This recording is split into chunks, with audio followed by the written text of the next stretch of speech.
Hello बच्चों, कैसे हैं आप सभी। एनसीईआरटी सॉल्यूशन सीरीज़ के इस वीडियो में आज हम डिस्कस करने जा रहे हैं क्लास 12 फिजिक्स एनसीईआरटी सॉल्यूशन से रे ऑप्टिक्स क्वेश्चन नंबर 31 से 38 और इस वीडियो में इस एक्सरसाइज को कंप्लीट करेंगे। Question number 31। क्वेश्चन 31 में ये कह रहे हैं कि what should be the distance between the object की डिस्टेंस फाइंड करनी है क्वेश्चन नंबर 30 के डेटाबेस से, and the magnifying glass if the virtual image of each square in the figure is to have an area 6.25 square millimeter। और इसके बाद में ये पूछ रहे हैं would you able to see the squares distinctly with your eyes very close to the magnifier, मतलब हम इस वर्चुअल इमेज को देख पाएंगे या नहीं देख पाएंगे डिस्टिंक्टली। यहाँ पे हमने मैग्नीफिकेशन का फार्मूला अप्लाई कर दिया है बच्चों। ये एरिया के टर्म्स में होता है, तो एरिया के टर्म्स में स्क्वायर रूट के इनसाइड में आता है इमेज अपॉन ऑब्जेक्ट के एरिया का रेशियो होता है। ये वैल्यू हमने यहाँ पे 6.2 है ये। और इस केस में साइड जो है क्वेश्चन नंबर 29 में कितनी गिवन थी, साइड इसकी साइड से स्क्वायर की 1 मिलीमीटर स्क्वायर। तो हमने वहाँ से ऑब्जेक्ट की लेंथ इंटू ब्रेथ करके स्क्वायर का साइड इंटू साइड से एरिया फाइंड कर लिया है, 1 आ गया। तो यहाँ से मैग्नीफिकेशन का एक फार्मूला v/u भी होता है इमेज डिस्टेंस और ऑब्जेक्ट डिस्टेंस का।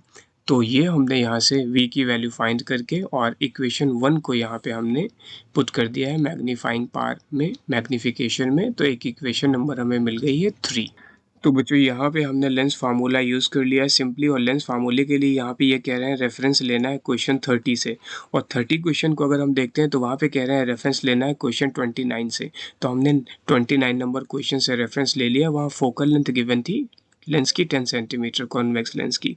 तो यहाँ पे हम पुट कर देते हैं 1/10 इज इक्वल्स टू, अभी हमने क्वेश्चन नंबर 3 में v की वैल्यू फाइंड की है 1/2.5 u आया है, और -1/u। यहाँ से हम u को सॉल्व करते हैं। तो आप एलसीएम लेके और इसको आप प्लीज़ सॉल्व करो।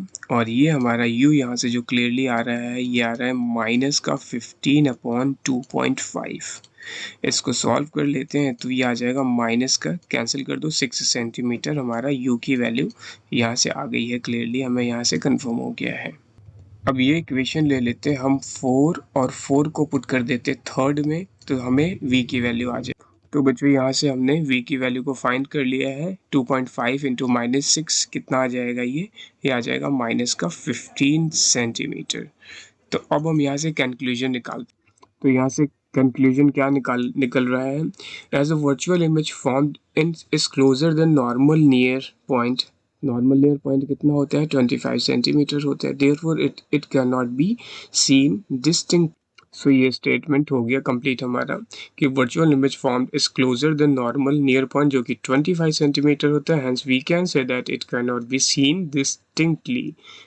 क्वेश्चन नंबर 32 के फर्स्ट पार्ट में हमें एक कंडीशन बतानी है जिस केस में angle subtended at the eye by object equal होगा angle subtended by eye by the virtual image produced by the magnifying glass. अब ये कह रहे हैं इसकी condition, in what sense then does a magnifying glass provide angular magnification. तो इस case में हम कह सकते हैं कि angular size of the image क्या होगा, angular size of the image is equal to the angular size of object. So, by using magnifying glass, the object can be placed much closer than 25 centimeter. हमें बिल्कुल 25 के approx put करना होगा। The closer object has larger angular size. ये इसका reason है। Then the same object at 25 centimeter. Hence, angular magnification क्या होगा, अचीव हो जाएगा इस केस में। ये रीज़न था इसका। क्वेश्चन नंबर 32 का बी पॉइंट में क्या कह रहे हैं ये कि जब भी कभी हम किसी भी सिंपल माइक्रोस्कोप मतलब सिंपल लेंस से किसी भी ऑब्जेक्ट को देखते हैं तो ऑब्जेक्ट के लेंस को हम ऑब्जेक्ट के वेरी क्लोज रखते हैं लेंस को। तो इस केस में ये पूछ रहे हैं does angular magnification change if the I is moved back. अगर हम लेंस को फिक्स रखते हुए आई को बैक साइड मूव करें, अगर यहाँ पे लेंस था और आईज को हम बैक साइड को ले जाएं, तो इस केस में क्या मैग्निफिकेशन चेंज। तो इसका आंसर है बच्चों yes, the angular magnification changes if the I moved back. अगर हम आईज को बैक साइड ले जाते हैं लेंस से तो बिल्कुल एंगुलर मैग्निफिकेशन चेंज होगा। क्यों ऐसा होगा, basically it decreases a little because the angle subtended at the eye is slightly less than the angle subtended at the lens. Angle basically समझने वाली बात यहाँ पे ये है, जो आई से एंगल सबटेंड हो रहा है वो लिटिल स्लाइटली लेस हो जाएगा angle subtended I the lens. तो इसलिए मैग्निफिकेशन यहाँ पे क्या हो जाएगा, चेंज हो जाएगा। आते हैं क्वेश्चन नंबर 32 के सी पॉइंट पे। तो सी पॉइंट क्या कह रहा है यहाँ पे, magnifying power. This is interesting question. कह रहा है कि magnifying power of a simple microscope is inversely proportional to the focal length. मतलब फोकल लेंथ जितना डिक्रीज करते जाएंगे मैग्नीफाइंग पावर उतनी ज़्यादा इंक्रीज होती जाएगी। तो हमें ऐसी कौन सी चीज़ है जो रोकती है कॉन्वेक्स लेंस में कि हम कॉन्वेक्स लेंस का फोकल लेंथ जो है वेरी स्मॉल और स्मॉल, जितना भी स्मॉल पॉसिबल है उतना स्मॉल कर सकें to achieve greater magnifying power. क्योंकि इन्वर्सली है तो फोकल लेंथ डिक्रीज करने से मैग्नीफाइंग पावर बढ़ती चली जाएगी। ऐसा क्या चीज़ है? तो सबसे पहले यहाँ पे दो चीज़ें हैं बच्चों। एक तो यहाँ पे ये है कि वेरी स्मॉल फोकल लेंथ का लेंस मैन्युफैक्चर करना वेरी स्मॉल फोकल इम्पॉसिबल है, आप कह सकते हो, बिल्कुल पॉसिबल नहीं है। और सेकेंडली जो है उसमें दो डिफेक्ट आ जाते हैं। अगर डिक्रीज करते हैं फोकल लेंथ को, दो डिफेक्ट आने के बहुत ज़्यादा चांसेस होते हैं। क्रोमेटिक डिफेक्ट होता है और एब्रिएशन का मतलब डिफेक्ट। तो एक स्फेरिकल डिफेक्ट होता है, क्रोमेटिक डिफेक्ट होता है। तो स्फेरिकल डिफेक्ट और क्रोमेटिक डिफेक्ट को थोड़ा सा समझ लेते हैं। स्फेरिकल डिफेक्ट देखो ऐसे करके जो स्फेयर होता है ये वेरी थिन हो जाएगा, कुछ ऐसे करके आ जाएगा। तो ये पूरी तरीके से क्या, कोई भी इसके अंदर पार्टिकल्स होंगे तो वो क्लियरली क्या होंगे, डिस्टर्बेंस बहुत ज़्यादा क्रिएट करने लगेंगे। अभी तो पार्टिकल्स हैं तो ये पास हो जाती है रे। और दूसरा क्या है, क्रोमेटिक एब्रिएशन। अगर हम कभी भी किसी भी ऑफिस में देखते हैं तो वहाँ पे टेबल के ऊपर एक ग्लास ऐसे करके रखा होता है। जो ये ग्लास होता है बच्चों, ये अगर इसको साइड से यहाँ से देखा जाए इस प्लेस से, तो ये हमें थोड़ा सा ब्लूइश कलर का या ग्रीनिश कलर का नज़र आता है ना, और ऊपर से देखने में बिल्कुल ट्रांसपेरेंट वाइट होता है। तो इस डिफेक्ट को बोलते हैं क्रोमेटिक एब्रिएशन। तो ये दो टाइप के डिफेक्ट आने के से हमेशा चांसेस बने होते हैं। इसलिए हम कॉन्वेक्स लेंस को ग्रेटर एक लिमिट से ज़्यादा उसकी फोकल लेंथ को डिक्रीज नहीं कर सकते। इसीलिए हम ये कह सकते हैं कि उसकी पावर को, मैग्नीफाइंग पावर को एक लिमिट से ज़्यादा इंक्रीज भी नहीं किया जा सकता है। 32 क्वेश्चन का डी पॉइंट थोड़ा इंपॉर्टेंट है, कुछ ज़्यादा ही इंपॉर्टेंट है। इस केस में ये पूछ रहे हैं, ये क्वेश्चन किसी न किसी फॉर्म में हमेशा पूछा जाता है बोर्ड एग्जाम में। कंपाउंड माइक्रोस्कोप के केस में कह रहे हैं कि जो ऑब्जेक्टिव लेंस होता है और आई लेंस होता है दोनों का फोकल लेंथ वेरी स्मॉल होता है। तो बच्चों यहाँ पे जो ये देखो, ये आई लेंस है, इसका अपर्चर थोड़ा सा ज़्यादा होता है। और ये ऑब्जेक्टिव लेंस है जो ऑब्जेक्ट के नियर होता है, इसका अपर्चर थोड़ा सा लेस है। लेकिन दोनों की फोकल लेंथ हमेशा ही स्मॉल ली जाती है। ऐसा क्यों किया जाता है, इसको हम फार्मूले से समझते हैं। इसको समझने के लिए हमें थोड़ा सा फार्मूले को देखना पड़ेगा। देखो यहाँ पे सबसे पहले तो एंगुलर मैग्निफिकेशन होती है आई लेंस की, 1+d/f(f)। डी क्या होता है, least distance of distinct vision होता है। f की ई क्या है, focal length of eye lens है। तो अगर आई लेंस का ये फोकल लेंथ डिनोमिनेटर को छोटा कर दिया जाए तो ये पूरी की पूरी क्वांटिटी जो है मैं क्या हो जाएगी, बड़ी हो जाएगी। तो आप ये कह सकते हो कि मैग्नीफाइंग पावर जो है टोटल क्या होता है, मैग्नीफाइंग पावर कंपाउंड माइक्रोस्कोप के लिए ये प्रोडक्ट होता है magnifying power of eye lens into magnifying power of objective lens. तो यहाँ पे हम इसको यहाँ से समझते हैं। ये इक्वेशन नंबर हम 3 ले लेते हैं, ये इक्वेशन नंबर हमारी 1 है। तो इक्वेशन नंबर 1 में अगर हम एफ ऑफ ई को छोटा कर दें तो अल्टीमेट ये क्वांटिटी पूरी की पूरी क्या हो जाएगी, मोर हो जाएगी। जितना बिग कर सकते हैं उतना बिग हो जाएगा, पॉसिबल ग्रेटर वैल्यू पॉसिबल है इसकी। दूसरे केस में जो मैग्निफिकेशन ऑब्जेक्टिव लेंस का होता है बच्चों, उसका फार्मूला होता है V0/U0। V0 क्या है, ये इमेज डिस्टेंस है ऑब्जेक्टिव लेंस से, और U0 क्या है, ये ऑब्जेक्ट डिस्टेंस है किससे, ऑब्जेक्टिव लेंस से। और ये हमारा हमेशा कोशिश करते हैं क्लियर इमेज के लिए U0 वेरी वेरी नियर होती है F0 के। F0 क्या है, एफ ऑफ ओ कह सकते हो, focal length of objective lens है। तो इसकी प्लेस में हम ये पुट करके एज्यूम कर सकते हैं कि ये डिनोमिनेटर भी अगर छोटा हो जाए, मतलब एफ ऑफ ओ भी वेरी स्मॉल हो जाए, तो इस केस में भी हम इसको जो है इस मैग्निफिकेशन को भी वेरी ग्रेटर वैल्यू के साथ में अचीव कर सकते हैं, जिसको हम मैग्निफिकेशन ऑफ ओ कह रहे हैं ऑब्जेक्टिव लेंस का।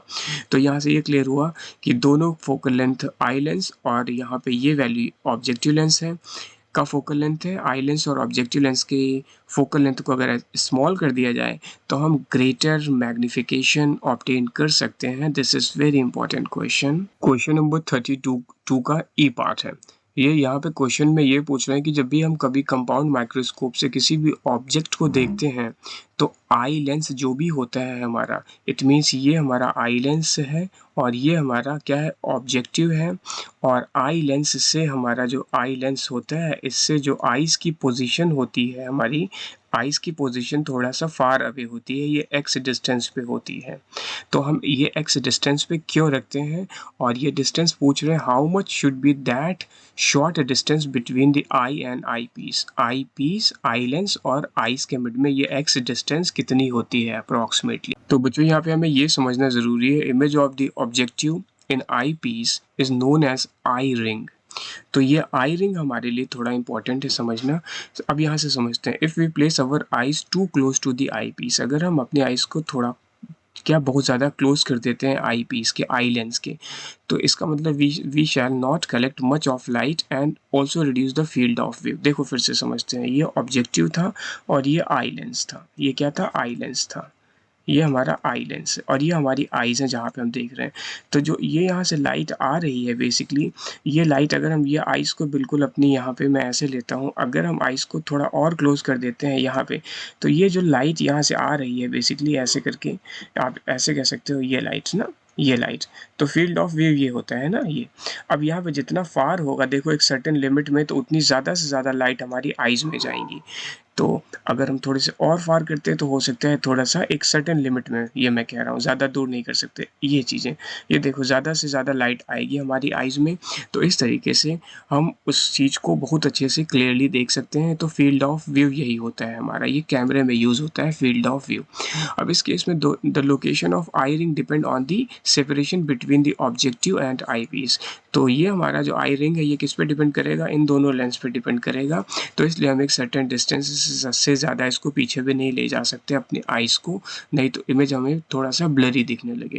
क्वेश्चन नंबर 33 पे आते हैं। देखो बच्चों 33 क्वेश्चन हमारा क्या है, यहाँ पे एक हमें कंपाउंड माइक्रोस्कोप का सेटअप करना है। इस केस में डिज़ायर्ड है कि मैग्नीफाइंग पावर, एंगुलर मैग्नीफिकेशन जिसको कहते हैं, वो 30x होनी चाहिए।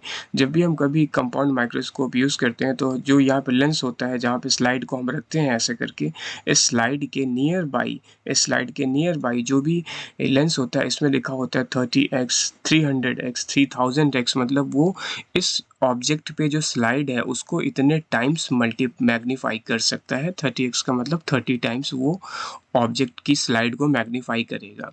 तो यहाँ पे हमें सेटअप करना है 30x मैग्नीफिकेशन का एक कंपाउंड माइक्रोस्कोप, जिसके लिए ऑब्जेक्टिव की हमें फोकल लेंथ 1.25 सेंटीमीटर गिवन है और आई पीस की हमें फोकल लेंथ 5 सेंटीमीटर गिवन है। तो अल्टीमेटली यहाँ पे क्वेश्चन में ये पूछ रहे हैं कि आप कंपाउंड माइक्रोस्कोप के केस में ऑब्जेक्टिव लेंस और आई लेंस के मिड की डिस्टेंस को निकालिए कि ये दोनों कितनी डिस्टेंस पे सेटअप किए जाएंगे।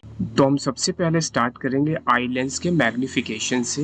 एंगुलर मैग्नीफिकेशन आई लेंस का हमें पता है कि फार्मूला 1+d/f(e) होता है। f(e) क्या है, focal length of eye lens है। ये इक्वेशन 1 बना लेते हैं। यहाँ पे हमें d को एज्यूम करके चलना है कि इमेज जो भी फॉर्म्ड होगी वो नॉर्मल नियर पॉइंट पे होगी। d की वैल्यू हमें 25 सेंटीमीटर लेनी होगी। तो यहाँ पे हमने इक्वेशन नंबर 2 में इक्वेशन नंबर 2 को 1 में पुट कर दिया है और मैग्नीफिकेशन ऑफ आई लेंस हमने यहाँ से फाइंड कर लिया है। तो आई लेंस का मैग्नीफिकेशन यहाँ पे वैल्यूज को पुट कर दिया एज यूजुअल, 6 आ रहा है आई लेंस का मैग्नीफिकेशन। अब आते हैं टोटल मैग्नीफिकेशन। तो यहाँ से बच्चों हमने ये समझना है सबसे पहले कि माइक्रोस्कोप का जो मैग्नीफिकेशन होता है वो प्रोडक्ट होता है आई लेंस का एंगुलर मैग्नीफिकेशन और ऑब्जेक्टिव लेंस का एंगुलर मैग्नीफिकेशन। तो ये हमें 30x गिवन है, x को हम 1 ले सकते हैं एज्यूम करके। तो अगर हम x को 1 एज्यूम कर लेते हैं तो 30 आ जाएगा ये। तो 30 हमने लेफ्ट में यहाँ m की प्लेस पे पुट कर दिया और यहाँ पे हमने राइट में 6 जो हमने आई लेंस का मैग्नीफिकेशन फाइंड किया था, यहाँ से ऑब्जेक्टिव लेंस का मैग्नीफिकेशन हमारा इजी वे में कैलकुलेट हो जाएगा जो कि 5 आ जाए। तो यहाँ से बच्चों हमने क्या किया है, अब ये इक्वेशन हमने 5 तो फॉर्म कर ली है। अब 5 इक्वेशन एक फार्मूला और हमें गिवन होता है जो कि कंपाउंड माइक्रोस्कोप में हमने पढ़ा था, ऑब्जेक्टिव लेंस की image distance upon objective lens की ऑब्जेक्ट डिस्टेंस, और ऑब्जेक्ट लेफ्ट में होता है इसलिए माइनस लेते हैं। ये हमेशा इक्वेशन 6 गिवन होगी। तो इस गिवन इक्वेशन 6 को हमने इक्वेशन नंबर 5 से इक्वेट कर लिया है। तो यहाँ से हमें एक नया टर्म मिल गया ये वाला। अब यहाँ से हम देख रहे हैं कि v0/u0 को अगर लिखते हैं ऑब्जेक्टिव लेंस के लिए रियल इमेज ऑलवेज फॉर्म होगी। इस 5 माइनस को मैं यहाँ से इधर राइट में ट्रांसफ़र कर दूंगा तो माइनस का 5 आ जाएगा ये टर्म। तो हमें ये और अच्छे से कंफर्म है क्योंकि अगर मैं ऐसा करके कुछ फिगर देखता हूँ तो ये हमारा माइक्रोस्कोप होता है, यहाँ पे ऑब्जेक्ट होता है, ऑब्जेक्ट की जो इमेज पहले फॉर्म होती है वो यहाँ पे कहीं होती है इस ऑब्जेक्ट की इमेज जो है, ये ऑब्जेक्ट है और ये इसकी इमेज है, तो दोनों लेंस के अनदर साइड होती हैं, अपोजिट साइड होती हैं, तो इसलिए हम ये कह सकते हैं कि ये रियल इमेज होगी। हमें यहाँ से माइनस साइन से भी कंफर्म हो गया है।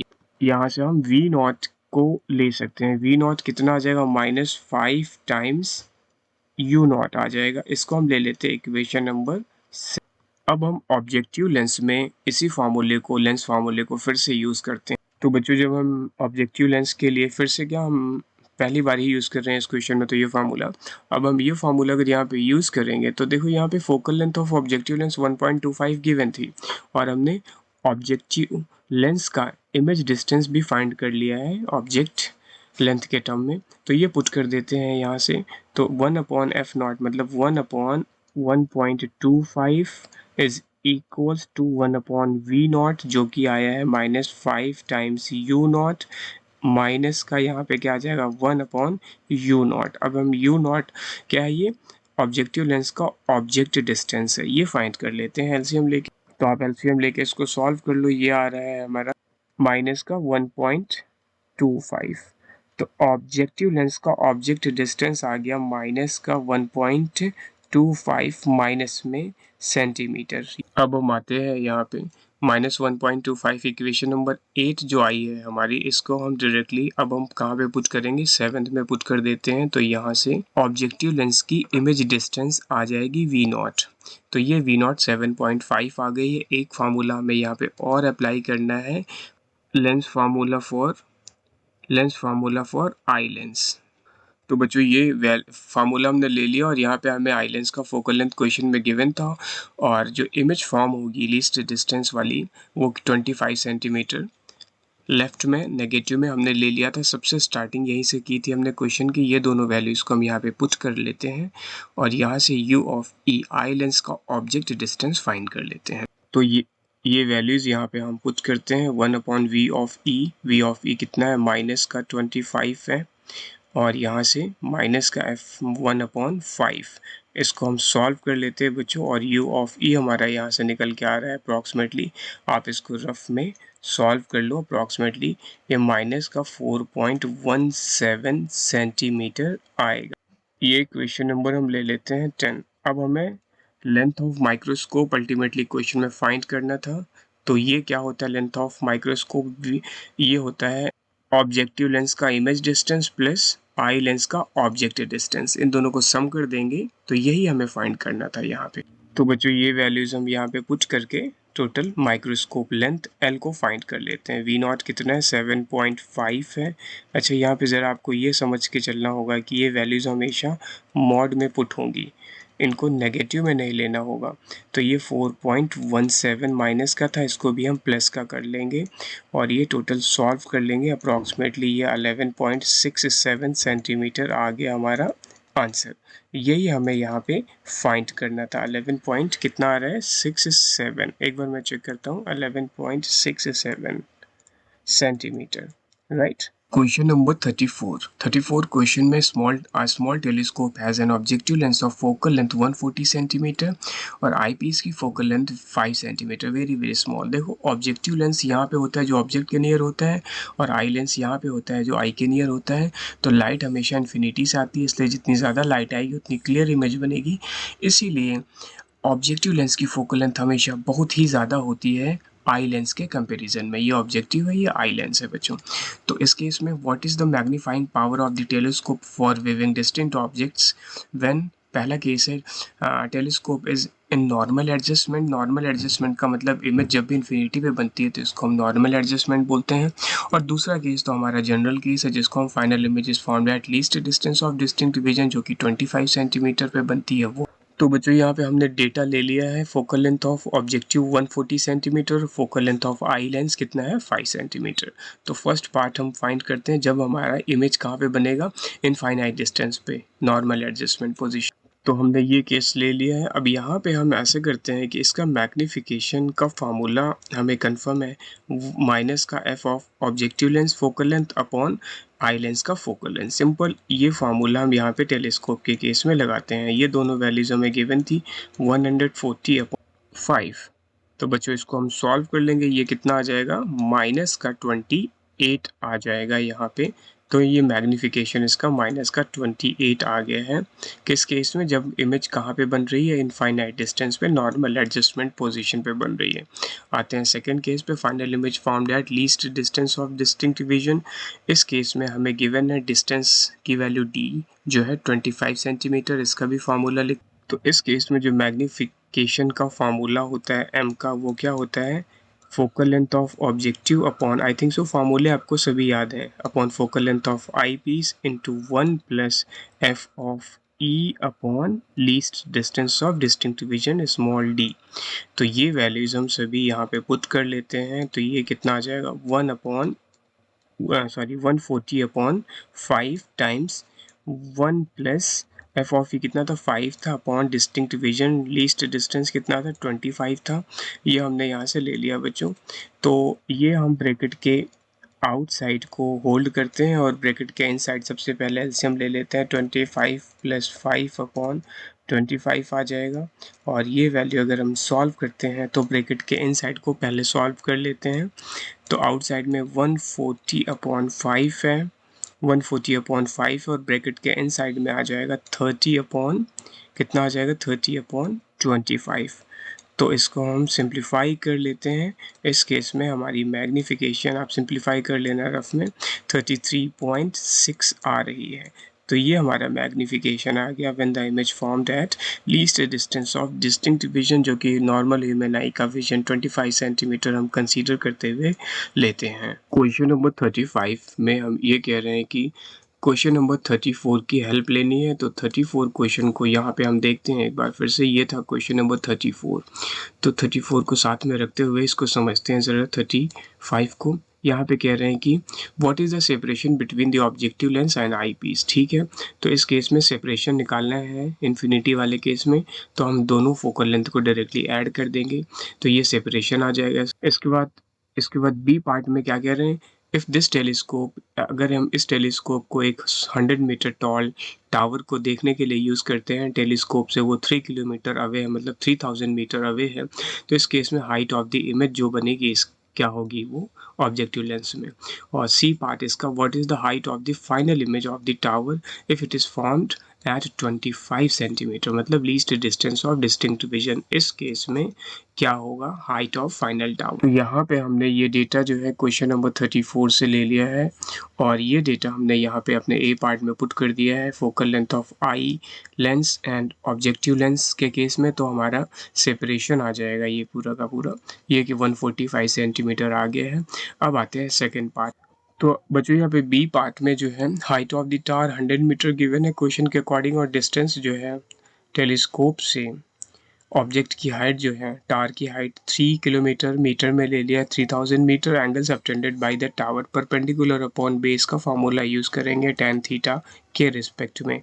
तो ये आ जाएगा height of tower upon distance. हम लिख सकते हैं 100 अपॉन 3000। तो 100 अपॉन 3000 सिंप्लीफाई करेंगे तो ये 1 अपॉन 30 आ जाएगा मीटर में। तो आई थिंक सो ये कॉन्सेप्ट आपको क्लियर है। अगर ऐसे करके थीटा बन रहा था तो ये डिस्टेंस थी, ये परपेंडिकुलर थी 100 ना, और ये 3000 था, तो perpendicular upon base tan theta हमने यहाँ पे यूज़ कर लिया है। अब यही हम अब टेलीस्कोप के रिस्पेक्ट में यूज़ करेंगे। तो यहाँ पे angle subtended by the image produced bye objective, यहाँ पे भी हम वही फार्मूला लगा लेंगे परपेंडिकुलर अपॉन बेस का, h अपॉन यहाँ पे क्या आ जाएगा? f ऑफ o, ऑब्जेक्टिव का फोकल लेंथ। ये कितना गिवन है बच्चों? h अपॉन, ये क्वेश्चन के अकॉर्डिंग हमें कितना गिवन था? 140 गिवन। क्वेश्चन 34 से हमने लिया था ये 140 सेंटीमीटर गिवन था। तो ये हम सेंटीमीटर में ले रहे हैं, अब इसको हम कन्वर्ट कर लेंगे मीटर में, तो 140 आ गया।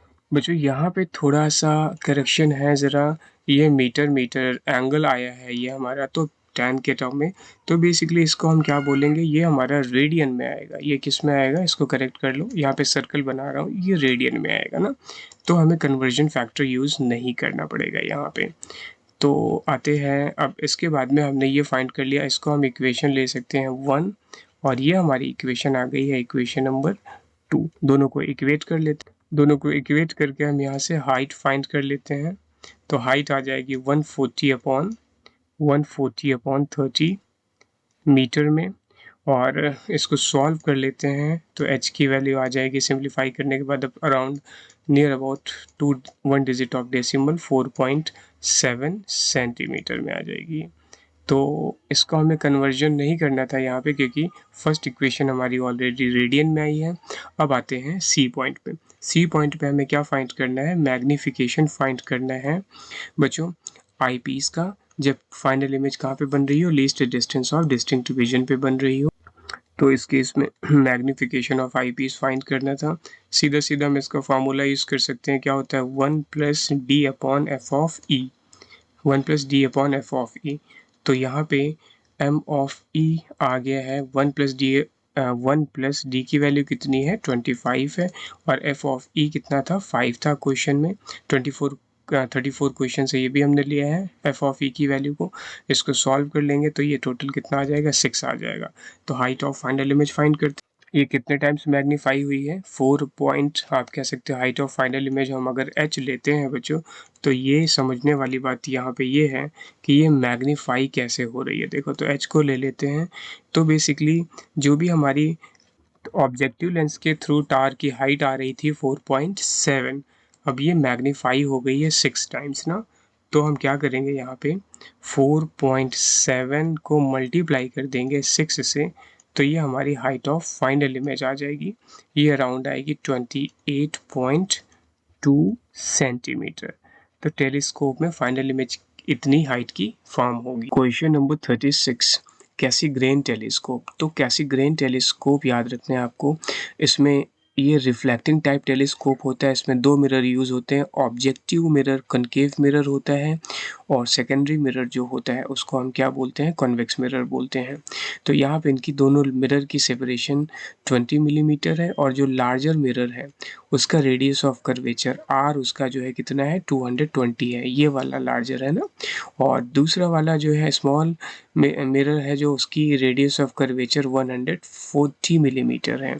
तो इस केस में ये कह रहे हैं कि फाइनल इमेज की पोजीशन यहाँ पे क्या होगी अगर ऑब्जेक्ट हमारा इन्फिनिटी पे है। तो यहाँ पे बच्चों हमने ऑब्जेक्टिव मिरर के लिए ऑब्जेक्ट डिस्टेंस इन्फिनिटी पे है, और रेडियस ऑफ कर्वेचर को हमने सेंटीमीटर में कन्वर्ट कर लिया, मिलीमीटर में था, और फोकल लेंथ इसका रेडियस का हाफ करके फोकल लेंथ हमने फाइंड कर लिया है यहाँ से। और अब हम मिरर फार्मूला यूज़ करने जा रहे हैं। यहाँ इमेज को फाइंड करने के लिए मिरर फार्मूला यूज़ कर रहे हैं। यहाँ से इजी वे में v की वैल्यू हमने -11 सेंटीमीटर फाइंड कर ली है। आई थिंक सो आपको कोई प्रॉब्लम नहीं हुई है इसमें। आपको बस इतना ध्यान देना है कि यहाँ पे लेंस फार्मूला मत लगा देना, यहाँ माइनस मत लगा देना इसके बीच में। ये प्लस होता है मिरर फार्मूले के लिए। तो यहाँ पे बच्चों इमेज जो भी हमारी ऑब्जेक्टिव मिरर के थ्रू फॉर्म हुई है वो वर्चुअल ऑब्जेक्ट का काम करेगी सेकेंडरी मिरर कॉन्वेक्स मिरर के लिए। हमें ये भी ध्यान देना है कि distance of virtual object for secondary mirror के लिए हम क्या ले लेते हैं? u ऑफ ओ इस ऑब्जेक्टिव ना, ऑब्जेक्टिव का ऑब्जेक्ट डिस्टेंस। तो ये कितना आ जाएगा? ये आ जाएगा 11 माइनस कितना था यहाँ पे? 20 मिलीमीटर का डिस्टेंस था दोनों का। तो इतना सब्ट्रैक्ट कर दिया जाएगा। 20 मिलीमीटर का मतलब कितना हो गया? ये 20 मिलीमीटर का मतलब 2 सेंटीमीटर। तो 11 - 2 ये आ गया हमारा कितना? 9 सेंटीमीटर। ये डिस्टेंस को आपको बहुत अच्छे से समझ के चलना है बच्चों मिरर की। इसी से हमने ये ऑब्जेक्टिव का ऑब्जेक्ट डिस्टेंस निकाला है सेकेंडरी मिरर। अब आते हैं focal length of convex mirror. तो focal length of convex mirror used यहाँ पे कितना गिवन था? देखो 140 मिलीमीटर। तो 140 मिलीमीटर को हम फिर से कन्वर्ट कर देंगे सेंटीमीटर में, तो ये आ जाएगा 14 का सेंटीमीटर। अब इसके बाद में फिर से हम यहाँ पे मिरर फार्मूला लगा देते हैं। तो हमने अगेन मिरर फार्मूला यूज़ कर लिया है कॉन्वेक्स मिरर के लिए। तो और यहाँ से हमें फाइंड कर लेना है v, जो कि हमारा टारगेट था। तो v का फार्मूला फ्रेम कर लेते हैं। क्या आ जाएगा? 1/v = 1/f माइनस का 1/u। ये सारी वैल्यूज़, दोनों वैल्यूज़ यहाँ पुट कर देते हैं f और u की। तो f की वैल्यू कितनी थी यहाँ से f था हमारा यहाँ से देखो 14। तो ये आ जाएगा 1/14 माइनस का 1/9। इसको सॉल्व कर लेते हैं। यहाँ से v की वैल्यू हमारी आ जाएगी -25.5 सेंटीमीटर। क्वेश्चन नंबर 37 काफ़ी इंपॉर्टेंट क्वेश्चन है। Light incident normally on a plane mirror attached to a galvanometer coil retraces backward as shown in figure. तो यहाँ पे ये हो गया हमारा प्लेन मिरर। ये है प्लेन मिरर। तो इसको हम प्लेन मिरर को ड्रॉ कर लेते हैं। This is a plane mirror. इसके बाद में ये कह रहे हैं a current in the coil produces a deflection of 3.5 degree. तो ये वाला जो एंगल है, इतना एंगल, ये है 3.5 डिग्री। ये भी क्लियर हो गया। और ये क्या था, मिरर था आपका। तो इसके बाद में कह रहे हैं कि of the mirror what is the displacement of the reflected spot of the light on the screen placed 1.5 metre away. तो ये डिस्टेंस हो गई 1.5 मीटर। अब हमें यहाँ पे डिस्प्लेसमेंट फाइंड करना है, मीन्स ये हमें डिस्टेंस ए और ओ की डिस्टेंस फाइंड करनी है बेसिकली। तो यहाँ पे हमें ये समझना है बच्चों कि ये एंगल जो है, ये एंगल भी हमारा 3.5 होगा। तो इस तरीके से ये वाला एंगल इसका जस्ट डबल हो जाएगा, ये 7 डिग्री आ जाएगा। तो ये 7 डिग्री हमने फाइंड कर लिया है। अब हम tan की आइडेंटिटी लगाते हैं। बेसिकली रिफ्लेक्टेड, हम क्या कह रहे हैं यहाँ पे, जो भी रिफ्लेक्टेड लाइट थी उसी का डिफ्लेक्शन फाइंड करना है। तो डिफ्लेक्शन तो हमेशा याद रखो कि जब भी कभी हम निडल पे लेते हैं तो डबल एंगल होगा उसका डिफ्लेक्शन। तो tan 7 डिग्री हम यहाँ से फाइंड कर लेते हैं डायरेक्टली। tan का फार्मूला हो जाएगा perpendicular upon base d upon 1.5। और यहाँ पे हमने क्या किया बच्चों, tan 5 डिग्री, tan 7 डिग्री की जो वैल्यू है वो आपको ट्रिग्नोमेट्रिक टेबल तो प्रोवाइड नहीं की जाएगी, वो ऐसे ब्रैकेट में यहाँ पे गिवन होगी, आपको इसको यूटिलाइज कर लेना है। 0.1228 ये वैल्यू हम यहाँ पे पुट कर लेंगे। तो अब हम d फाइंड कर सकते हैं इसी वे में ना, d इक्वल्स टू 1.5 इंटू ये वैल्यू, ये वाली वैल्यू यहाँ पे पुट कर दो। तो 0.1228 इसको सॉल्व कर लोगे तो डी की हमारी अप्रॉक्सीमेट वैल्यू आ जाएगी 18.42 सेंटीमीटर। तो ये वैल्यू हमारी रिफ्लेक्टेड स्पॉट ए पॉइंट से ओ पॉइंट की डिस्टेंस आ गई। क्वेश्चन नंबर 38 काफ़ी इंपॉर्टेंट क्वेश्चन, हम ये भी कह सकते हैं कि लेंस मेकर्स फार्मूले का ये बेस्ट एप्लीकेशन बेस्ड क्वेश्चन है। इसमें हमें गिवन है figure shows an equiconvex lens of refractive index 1.5। ये गिवन है हमें इस लेंस का refractive index in contact with a liquid layer on a top of a plane mirror. Right, ये प्लेन मिरर हो गया, ये यहाँ पे इस पोर्शन पे। Small needle with its tip on the principal axis is moved along its axis until its inverted image is found at the position of a needle। ठीक है, तो सपोज करो ये हमारी ये निडल हो गई और ये इसकी इमेज हो गई, इन्वर्टेड इमेज। इसके बाद में मेजर टू बी 45 सेंटीमीटर। समझने वाली बात यह है कि अगर यहाँ पे लिक्विड प्लेस है तो इसकी इमेज कहाँ पे बन रही, 45 सेंटीमीटर पे बन रही। अब अगर हम इस लिक्विड को रिमूव कर देते हैं इसी एक्सपेरिमेंट को रिपीट करते हुए, तो न्यू डिस्टेंस आएगी जो नीडल की सेम केस में सेम पैटर्न पे वो होगी 30 सेंटीमीटर पे। अब हमें रिफ्रैक्टिव इंडेक्स जो है लिक्विड का फाइंड करना है यहाँ पे।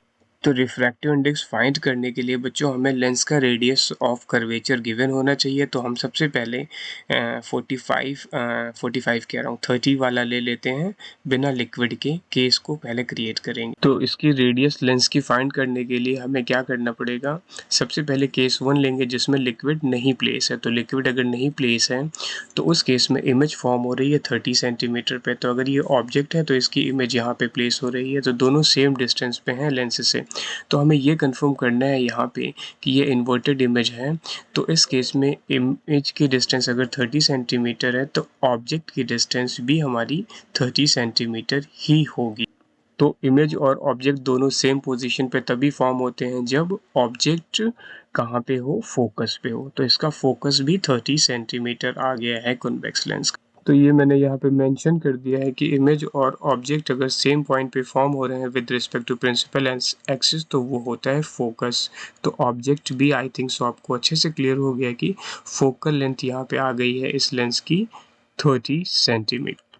तो कॉन्वेक्स लेंस के लिए लेंस मेकर्स फार्मूले को हम यहाँ पे यूज़ कर लेते हैं।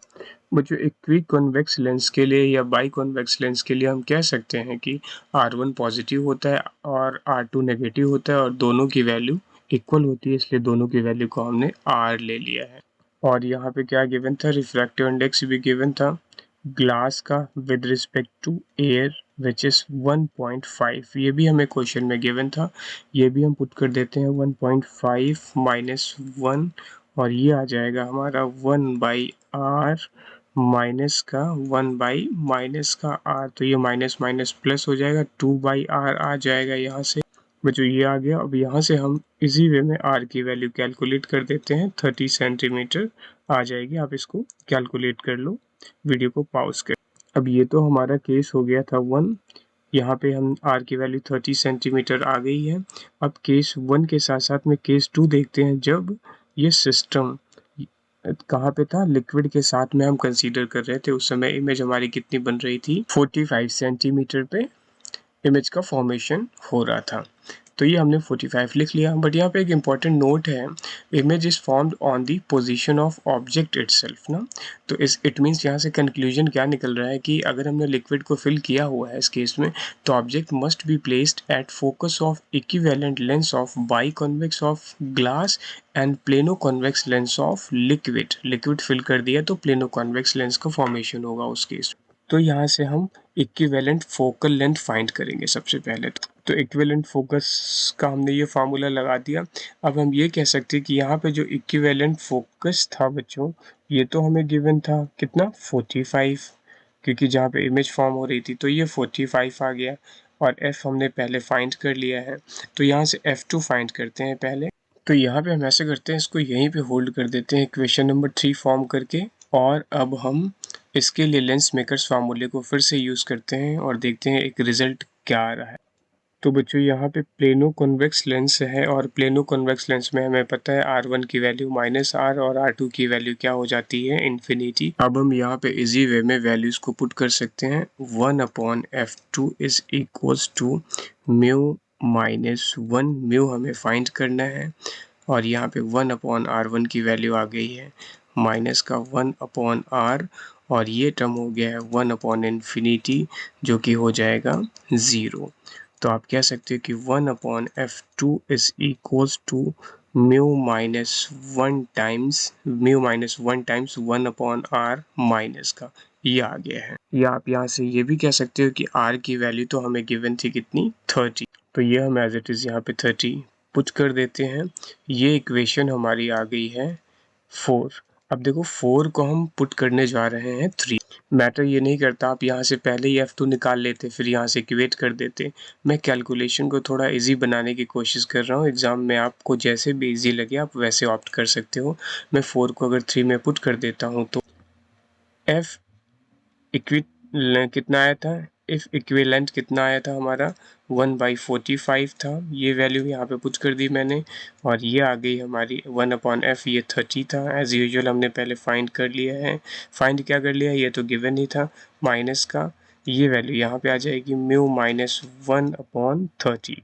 अब 30 देखो एलसीएम हो गया, क्रॉस करके लेफ्ट में न्यूमिनेटर में ट्रांसफर कर देते हैं, तो ये आ जाएगा 30/45 इज इक्वल्स टू, यहाँ पे 1 माइनस म्यू -1, ये कट गया, यहाँ से म्यू की वैल्यू आ गई है। यहाँ पे प्लस आया है ना बच्चों, ये प्लस आया है, तो ये आ जाएगा 2।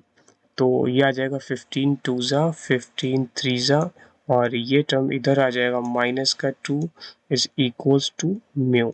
माइनस का म्यू कह सकते हो आप यहाँ से। तो हमने ये फाइंड कर लिया अल्टीमेटली। इसको आप सॉल्व कर लो, म्यू इक्वल्स टू राइट में ट्रांसफर, लेफ्ट में ट्रांसफर कर दो माइनस को, और इसको एलसीएम लेके सॉल्व कर लो, म्यू की वैल्यू 4/3 आ रही है। तो इट मीन्स जो लिक्विड यूज़ किया था उसका रिफ्रैक्टिव इंडेक्स 4/3। बच्चों वीडियोस के पीडीएफ्स को मैंने डिस्क्रिप्शन में लिंक कर दिया है, आप डिस्क्रिप्शन में जाके वहाँ से सभी वीडियोस के पीडीएफ फॉर्मेट को डाउनलोड कर सकते हैं रिवीजन के लिए। वीडियो आपको कैसा लगा कमेंट सेक्शन में ज़रूर बताएं, और अगर आपको कोई भी वीडियो पहले चाहिए हो तो डेफिनेटली वो मुझे बताएं, मैं उसको बनाने की पूरी कोशिश करूँगा पहले। और किसी क्वेश्चन में कोई भी डाउट हो आप बेहिचक क्वेरी सेक्शन में, डिस्कशन सेक्शन में, कमेंट सेक्शन में मेरे से पूछ सकते हैं।